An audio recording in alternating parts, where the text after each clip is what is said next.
Hello, I'm Bob the Bookerer and welcome to my channel. And today I wanted to talk about a little kind of milestone that I've hit in my Booker project. And for sort of background context, I basically started my YouTube channel partly as a way of documenting my sort of progress through a certain very specific project, which was reading all of the shortlisted books from the Booker Prize over the years.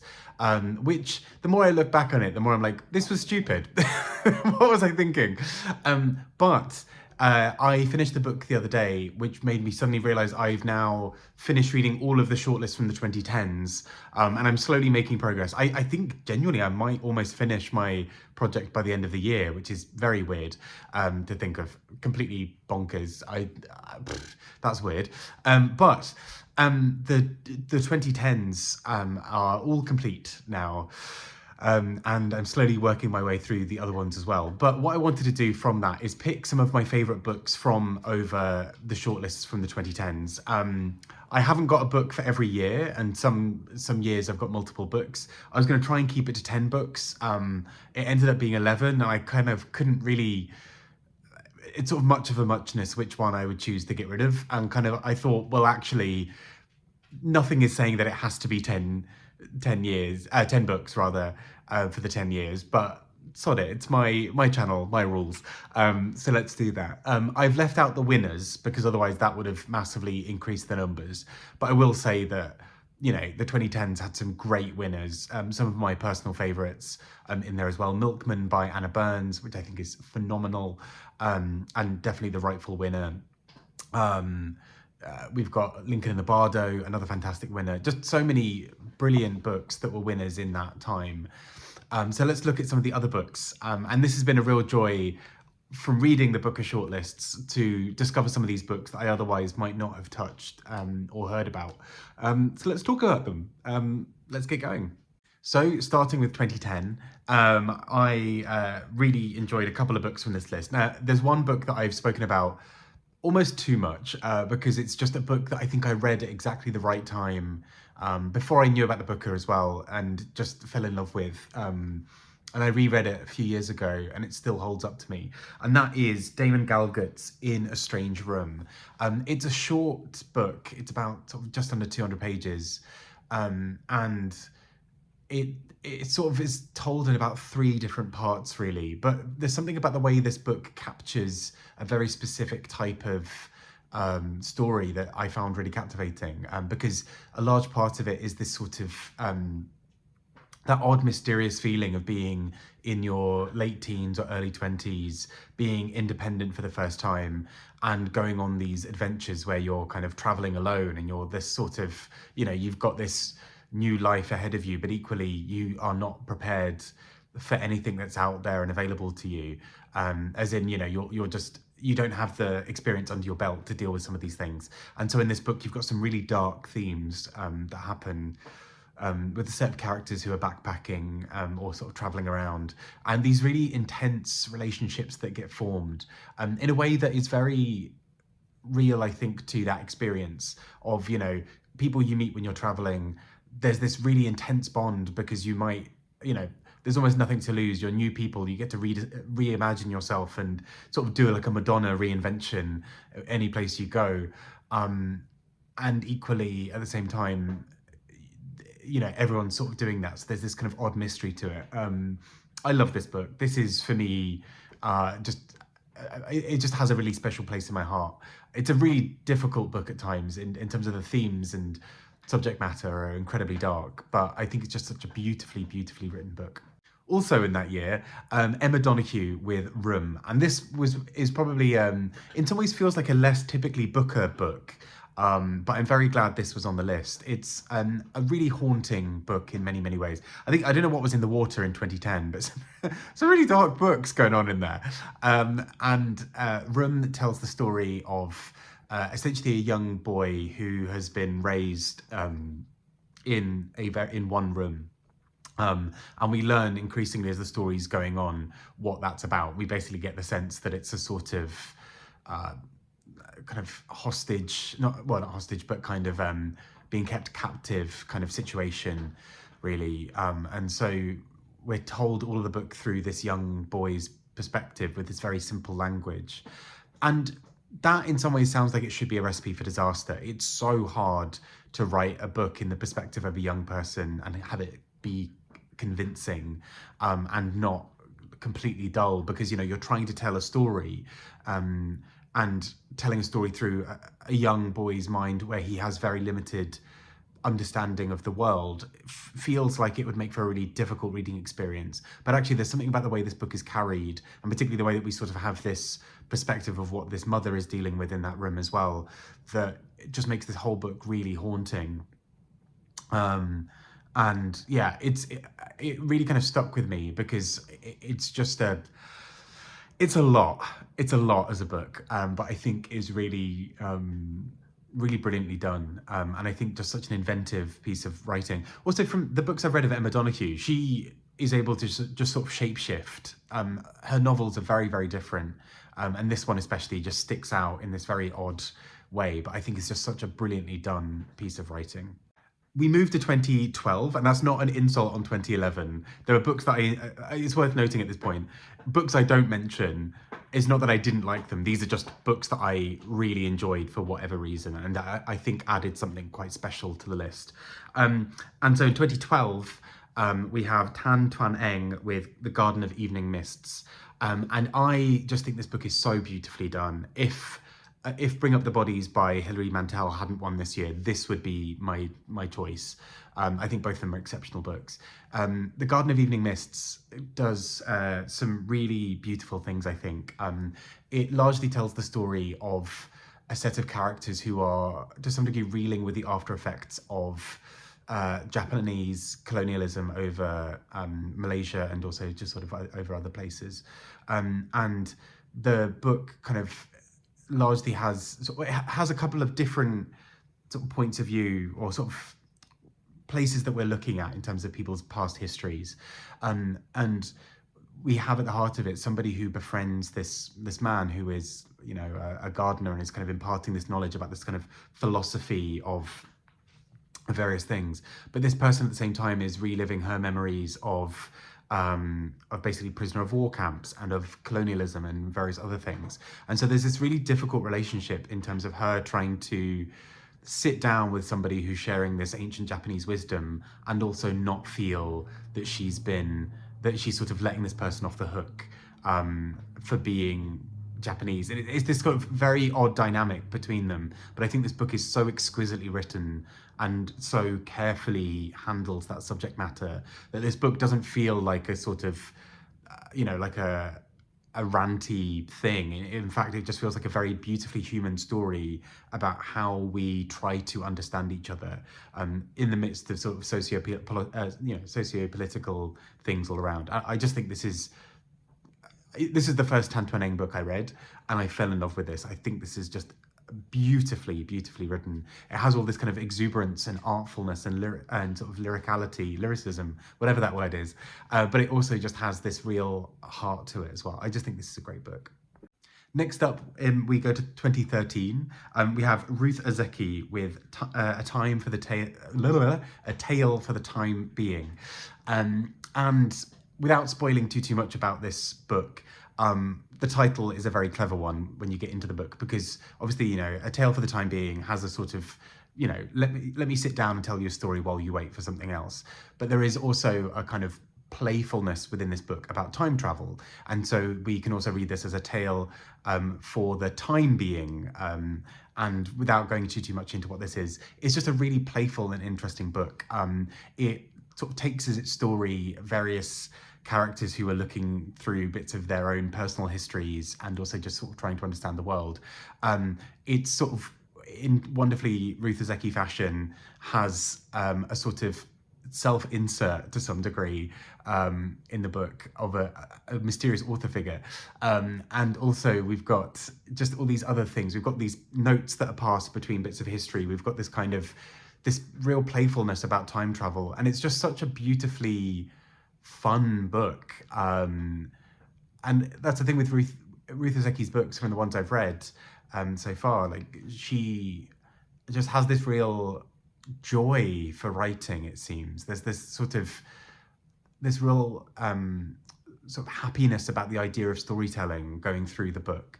And I just found this really just such a pleasant experience. Just the way this book is almost like a thriller at times about trying to work out these bits of history, with characters looking across bits of time, but also just this sort of playful exuberance of this book as well. I just think this is it sort of stuck with me because of that.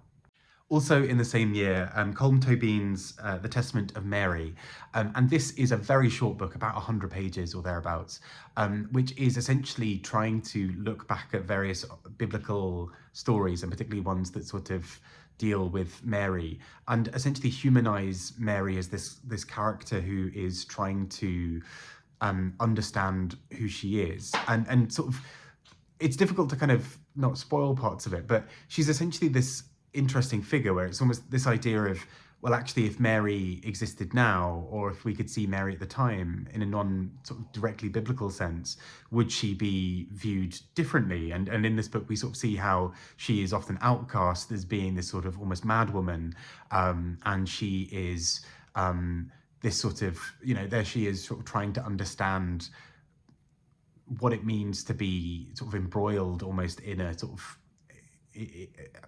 having your child be this sort of big important person in religion, and what that does is like an ordinary person just walking around, and the kind of suspicion around her, and the ways that she's not always universally loved and acknowledged.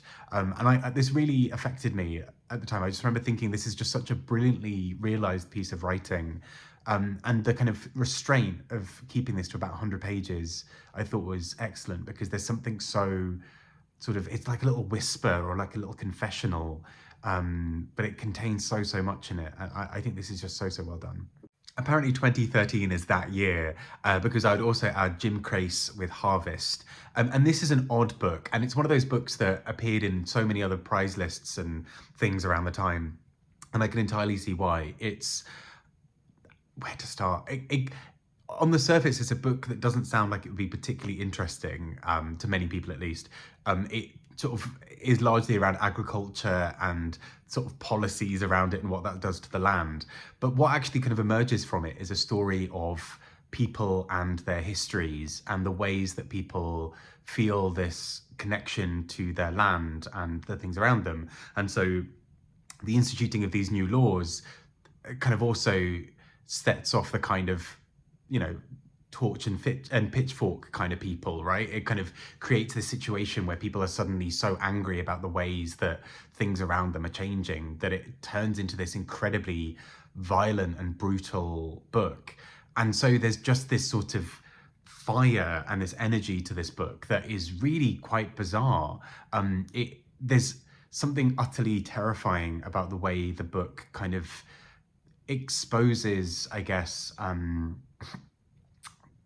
the kind of that dark underbelly of people, that kind of at any moment something could change and a whole village can rise up and want to destroy everything, or these little parts can change and the world is somehow incredibly different. I just think this is so well realized as a novel, and I read it in this kind of very breathless kind of way. I kind of read it all over sort of, I think, a day or two, and just really enjoyed what this book was doing. I think it's a really ferocious piece of writing.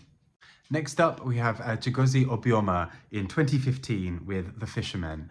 And I really loved this. I thought this was a really fun piece of writing. It kind of takes this sort of almost folktale-like approach. It's almost a kind of fable, or, there's something very folksy about it. But what kind of spins out of that is this kind of myth and this kind of storytelling that is both, a very charming piece of writing that's sort of, and there are these elements of magic and there's other things happening, but also just incredibly dark. And the dogs are just having some water. There we go. If you can hear that noise in the background. And what kind of, it spins out into this incredibly punchy, powerful story that really feels like it straddles various different storytelling traditions, and delivers something really quite special, I think, in it. There's this kind of ferocity to it. There's a real energy where we kind of have this idea that a curse has been put on someone and this is going to affect them down the line. And we're kind of led as the reader to both follow that sort of set of thinking, but also almost dismiss it. And then that only makes the end part of this book the more shocking because of just the ways that this book basically dangles parts of it in front of you, but also you are just terrified of it reaching its kind of climax and its ending here. I just think this is a really great piece of writing. So on to 2017 and Fiona Mozley with Elmet. And this is a really incredible debut, I think. And also what's really interesting is the author mostly wrote it on her phone whilst commuting, which blows my mind because so much of the way this book is written has this real lyricism, as if someone is just sat at a desk looking over the land and describing what they see. And actually, it's so interesting that this could be while you're commuting. Obviously, you can still see nature sometimes when you're commuting, but anyway. But this book deals a lot with a sense of place. So we have a few characters who are very tied to the land, are kind of, can look back several generations and see that their families not only lived there, but worked on the land or were very much part of it. And those characters are kind of thrown up against some modernizations or kind of characters who sort of swan in.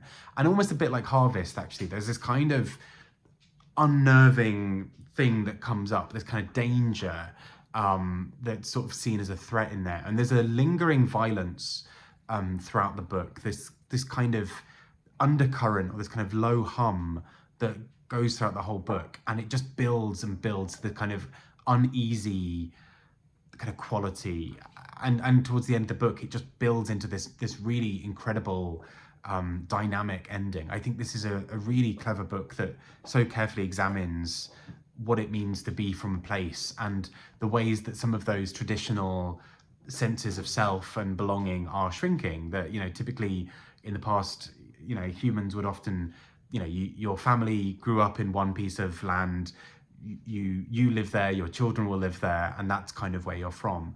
And the idea that for so many people this kind of can be changed and people can just sort of swan in and whatever. But this book really neatly, I think, captures that kind of quality to it. With a really kind of, this kind of interesting use of dialect and these kind of beautiful descriptions of scenery and nature and so many other things. I think this is just such a well thought out book. Keeping with 2017. Also Ali Smith with Autumn. And I really love the quartet, the seasonal quartet. I think it's just such an almost absurd level of ambition for a set of writing to kind of almost very quickly rush out these novels to capture a very specific political environment. And although actually some other parts of the quartet I maybe prefer slightly more, I think I love Summer in this. I think Autumn as well also is the last time that Ali Smith was shortlisted for the Booker, and from what I hear, I think she has also asked not to be submitted. So this is probably the last shortlisting we'll ever see of Ali Smith, unfortunately, for the Booker. But I just think this is just such a dynamic piece of writing. She engages, particularly in this book, with the early stirrings of things around the Brexit vote in the UK, the referendum. It deals with a lot of that kind of low-lying sort of undercurrent of suspicion that really permeated that. And this book is in many ways a real time capsule. It's so perfect that this book is shortlisted because the idea of being able to go back and be like, what was happening in 2017? This is what was happening in 2017 in the UK. These exact thoughts and kind of, this is such a specific and well-observed piece of writing with, Ali Smith's trademark playfulness and silliness and linguistic play and all of this kind of stuff. But at the same time, this book is so, at its heart, has a real core of trying to understand an incredibly bonkers time in UK history and UK politics, but also try to find some kind of heart and some common ground around all of that kind of terror and fear that was going on as well. And finally, in the 2017 one, these are not in alphabetical order, which they really should have been if I'd thought this through. I was kind of just jotting them down and then I kind of took bits out and added them back in. So the alphabetical order doesn't make sense for this. But Paul Auster with 4, 3, 2, 1. And this, I think, is a really brilliant piece of writing as well. Hello, dog, yes. Again, just an absurdly ambitious piece of writing. So 4321 takes as its core idea almost a kind of sliding doors style approach of what would happen if, the core bit of the story that we get in the beginning, if this suddenly split into different paths depending on what happened, and then we keep building on what those paths are. So this in many ways almost is like a choose your own adventure, except you read the whole thing. But we follow a group, particularly two boys, and we see how so much of their history is shaped by what's happening around them and the various choices they make. But also so many of those choices are out of their hands. And so we have something looming like the Vietnam War that just sort of hovers over vast swathes of this book, because for some of the characters, that's a thing they can't escape. Whether they choose option A, B, C, or D, the next step that they're going to have is going to be something around the Vietnam War happening to them, whether they take part in it in some way.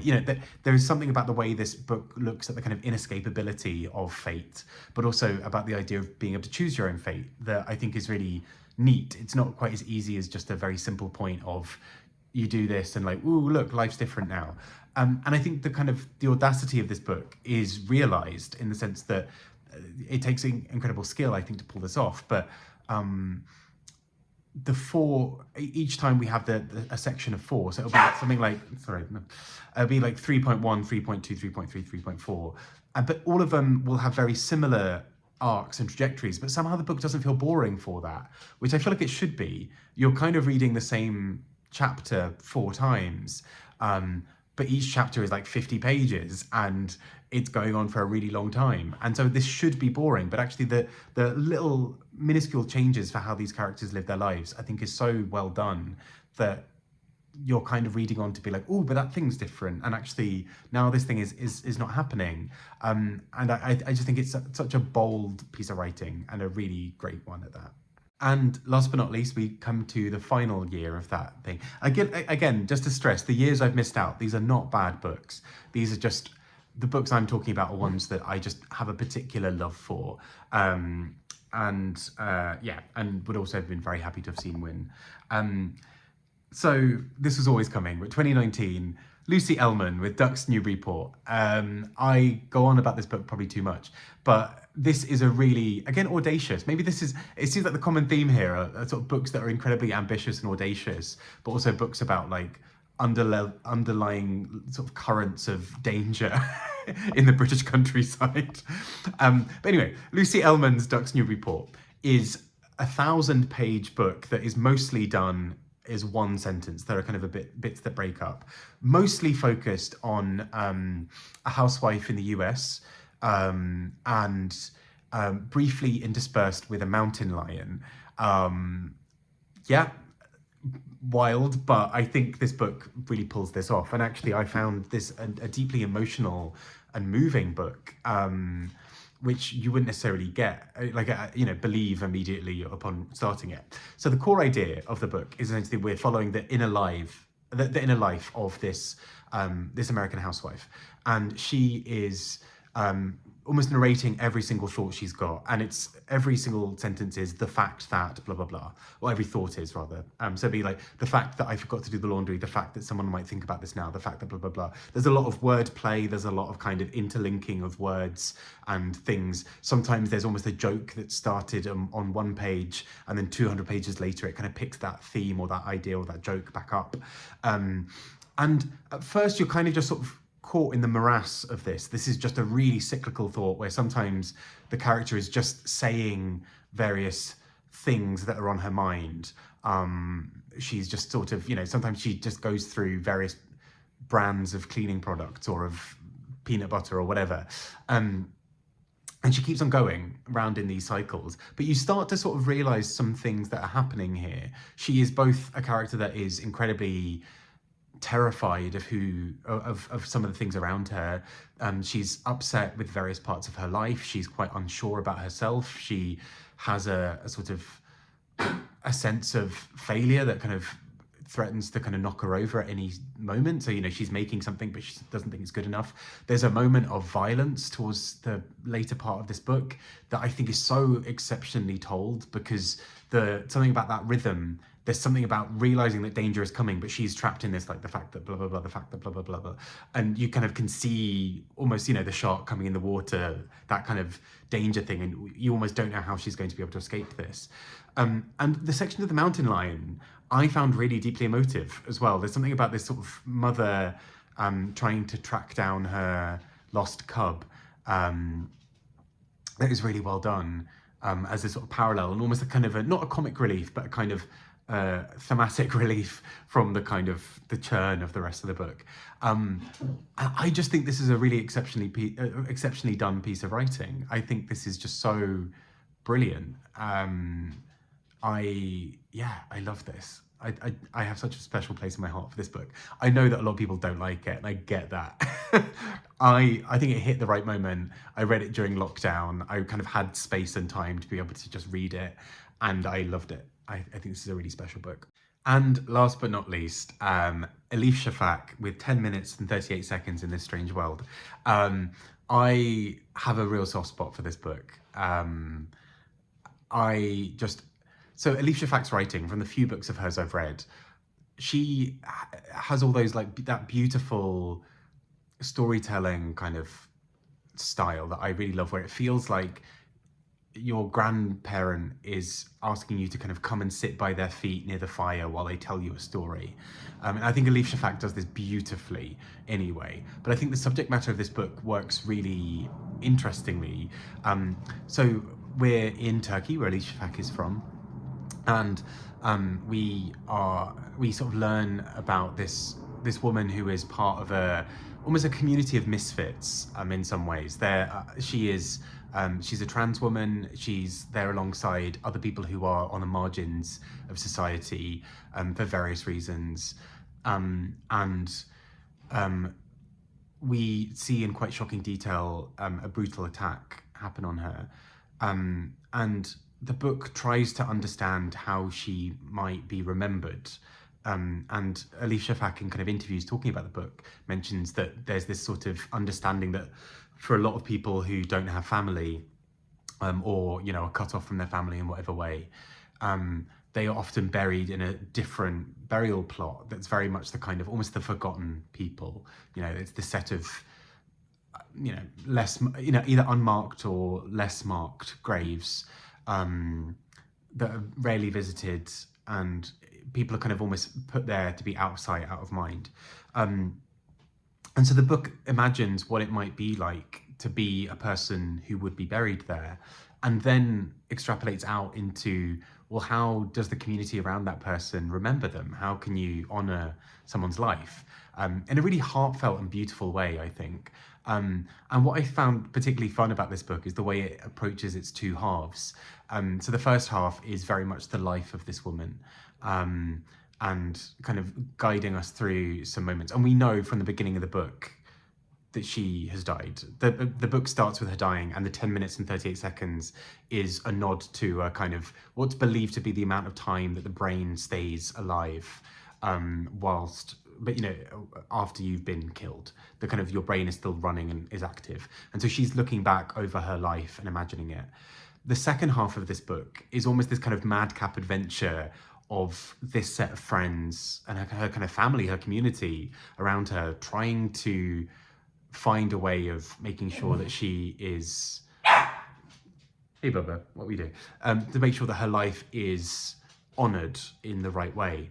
And this kind of madcap adventure I found really fun, but also really heartfelt. This idea that, you know, this band of people who nobody has ever really cared about in society are all coming together to be like, she matters, her life matters here, and we're going to make sure that she is buried in the best way, in this kind of appropriate way. And so I just think this is such a gorgeous piece of writing. It's so full of love, but also just has this real magic to it that I just found utterly charming. And yeah, I just adored this book. Yeah, it's gorgeous. So those are, I think it ended up being 12. I kept on adding and taking away, even while I was filming. I was like, no, we're going to add this book in. Those are the 12, I think, books that I have really loved from the 2010s part of the shortlist, the shortlists from the Booker. These are books that I just absolutely admire and adore. This is not even going into some of the long lists, because I think there are some gems in the long lists that didn't make it to the shortlists, but I've still read and adored. So Lanny, for example, by Max Porter, which I think is incredible. A really fun and beautiful piece of writing, I think. But you've also got all these other books that kind of have, didn't even appear in the long list or the short list. And so books like Emma McBride's Girl is a Half-Formed Thing, which, like, increasingly looking back, is staggering that it is not on any of these lists. What? Like, an incredible piece of writing. But yes, I might at some point, actually, thinking about it now that I'm talking about Emma McBride, do a sort of separate one of almost the books that missed out, because I think there are so many great books that were released within this window that never quite made it into a book-along list, that I think really deserve to have their moment in the sun. But yeah, either way, I've been Bob the Booker, talking about the 2010s Booker shortlists. I am still going on with my project, so I'll at some point end up doing the other decades. But now that we're in Booker season anyway, I thought I'd have a little look back over it all. I hope you're doing really well. Take care and speak to you all soon. Bye-bye.